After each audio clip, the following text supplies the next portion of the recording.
You are watching WPTV, award-winning college television. Welcome back to the desk. William Patterson baseball season has begun with the team getting off to a 4-0 start to the season. Here to break down what's going on at Jeff Albies Field is Daniel Karp, Aria, Capria, Andrew Garofalo, and Cole Jarvis. The Pioneers got off to a hot start this past weekend with a doubleheader sweep of Mount Aloysius College to open up their season. Daniel, bring us through this game. Yeah, pretty awesome game for the Pioneers. First, we're going to start off here with Ty Kobylakiewicz rips a double down the left field line. Coach Lauderhand's going to put up his stop sign. He's actually put up the stop sign. Jordan Brown's going to come home, runs to the stop sign, and scores to make it a 1-0 Pioneer lead. Here's your NJAC Player of the Week, Tom Radigan, laces a base hit into right center field. Rounding third is Ty Kobylakiewicz. He's going to score with ease. They got a 2-0 Pioneer lead in the early stages of the game. As we got Jordan Brown, the transfer student from Middlesex, laces a double to right center field. Perfect hit, and he's going to cruise in easily with a double. Connor Lucky is going to score. Pioneers up 4-0 early. And then we got Ty Kobylakiewicz once again, double down the left field line. Brayden Ramirez is going to score. Jordan Brown is going to score. Pioneers with a 6-0 lead at this point. And then we got, once again, Tom Radigan looks like he's going to step up to the dish, and boom, laces another single into right field. Ty Kobylakiewicz is going to go to second. Brayden Ramirez is going to score. Pioneers going to win game one, 14-0. Here's game two. That's going to be Steven Cubis with a 2-run double into left field. Right from Wayne, New Jersey. A little mishap there on the bases, but 2 runs are going to score. Aresta is going to score as well. Pioneers are up 3. Pioneers are down 3-2 at this point. They're going to come back and tie with Dylan Santos. Single up the middle. Placed it perfectly where it was pitched. Cubis is going to come in and score. Pioneers tie this one up 3-3. And then we got Julian Pinto. Here's the pitch, and boom! Lacing to right center field once again, similar to Jordan Brown. It's going to drop for a base hit. Dylan Santos is going to score easily. Pioneers up 4-3 at this point. And then the big bomb. Dylan Santos laces one to left field over the fence for a home run. Pioneers at this point led the game 8-4 and would go on to win the game 9-7 to a beautiful start to the 2025 campaign. Started up 2-0, and Tyler Cooper there 4-0, and now at this point looking to improve to 5-0, but it's nice to see a nice bomb from Dylan Santos. Yeah, Daniel, they certainly got off to a hot start, but I'll move it over to you, Andrew. What stood out to you in the Pioneers first series? I'm going to say it was their bullpen. In the first game, they pitched 3 scoreless innings. They didn't give up a hit or any walks. And then in the second game, they pitched 4 innings, just 1 run, 1 walk, and 5 strikeouts. Oh, yeah? What do they do? I'd have to say they're very competitive at bat. I love when a team doesn't just focus on getting home runs. I feel like you see that a lot. You want those big hits. They're exciting. They're fun to watch. But if you can be competitive up at bat, you're looking just to get runs. You're hustling. I love to see that in a team, and they've definitely displayed that. Yeah, Cole? Yeah, I think preparation. When you start the season with a doubleheader and you end up winning both games, it really sets a tone early on for a team success, and it's a key stepping stone to hopefully a successful season. Yeah, preparation is huge, and they definitely prepared for this doubleheader, and that's why they got the win.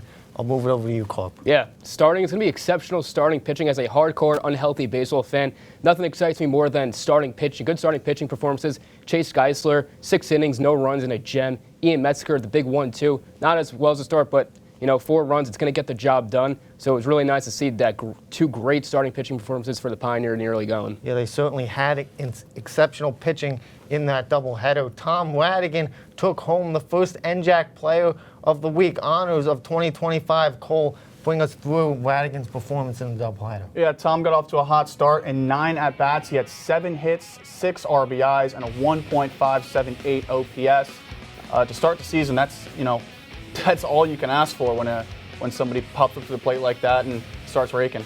Yeah, he had a hell of a game.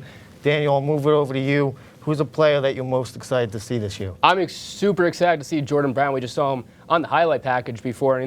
Got off to a slow start, picked it up from yesterday's game, batting .333 OPS, a little bit above 1,100, but this is a guy who has the potential to be your leadoff hitter. And, shaking up the leadoff spot, which I'm going to talk about in a little bit, and I just really want to see Jordan Brown go off. Has a year off from baseball, played 2 years in community college, but I'm really excited to see what Jordan Brown's going to bring to this team. Andrew, I'll go to you. Who's the player that you're most excited to see? I'm going to say the sophomore pitcher, Kevin Reiner. So far this year, he has 3 appearances, and he's been perfect. No runs, just 1 walk, no extra base hits. Last year, he had 10 appearances with 15 walks and 8 extra base hits. So I think this year, if he can continue limiting those walks and those extra base hits, he'll be very good. Oh, yeah, I kind of know where you're going with this one, but talk to me about the guy. Yeah, I'm going to keep it with Tom Radigan. I think that he definitely deserves that title of Player of the Week. He's that player. He's a clutch hitter. He's there when you need him to be. You need a run. You need to get somebody home.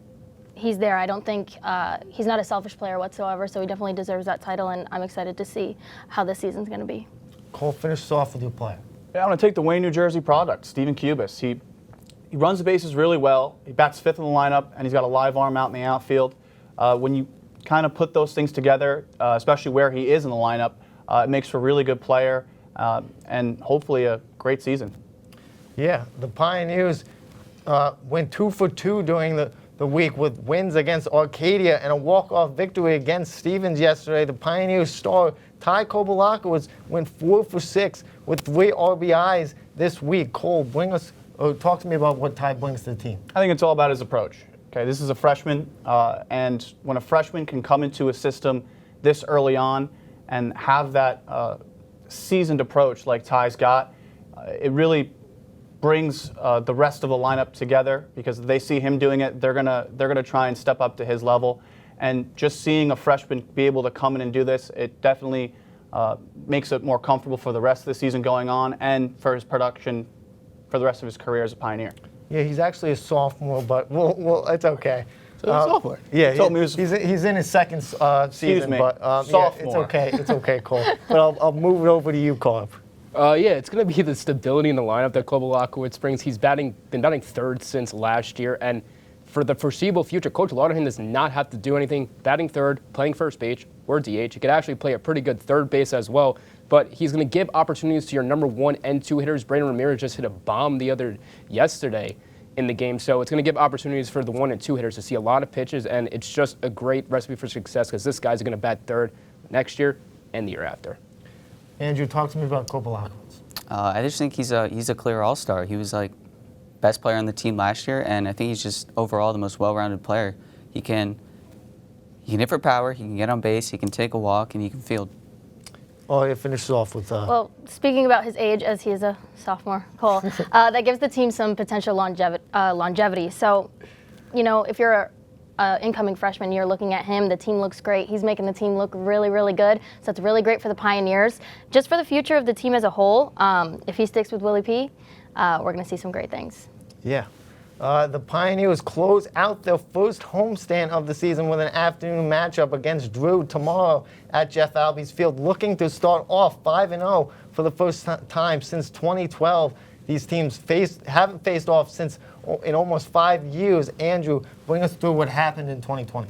Well, 5 years ago, Willie Pete gets the job done, winning 6-4, out-hitting Drew 6-10, striking them out 9-7, and Drew left 7 men on base, while Willie P only left 7. Steven DiGirolamo was player of the game, went 1 for 4 and 3 RBIs. Yeah, I'm looking forward to seeing this matchup against these two teams, but Aria, I'll bring it over to you. How can they maintain this hot start to 2025? I think just remembering what works. They've got a great lineup going right now. They're still kind of figuring it out, as you are in the beginning of the season. But I think with any team, when that pressure's on, especially with a team that they haven't faced off against in years, just remember what works. Just get out there, hustle, run your runs, and you're going to get it. Cole, how can the team stay hot? Yeah, I think it's the bottom of the lineup's production, right? Everybody wants to get on base. And Aria actually alluded to it earlier when she was talking about competitive at-bats. If you can force a pitcher to throw the 8 and 9 hitter 11 pitch at-bats, it sets up the top of the order so nicely. They get to see more pitches, get an idea of what's coming to them, and give them a real sense of a plan as to what they're going to do when they get to the plate. Karp? Yeah, I'm going to stick with the lineup conversation and say shaking up the lineup. It's been a different lineup for 5 to 9 for the most part. Kobylakiewicz and Brandon Ramirez, I think, should stay put at 2 and 3. I really want to see Jordan Brown get in there in that leadoff spot and stay put, but I do think that Coach Lauderhan should experiment with some other guys in that leadoff spot. So I think shaking up the lineup, like you said, see what works, and I think that it's going to be a recipe for success for tomorrow, but moving forward. Yeah, Andrew, quickly, how can the team stay hot? I'm just going to go back to the bullpen. They've looked very strong to start the year. I think they can carry them deep. And, you know, a bat can't always win you a game, but good pitching can. Yeah. We wish the Pioneers good luck in their next games as they continue to stay hot. That's all we have from the baseball diamond today. Let's move over to the other diamond as we talk with Matt Goldman and the softball crew. Keep it here on WPTV.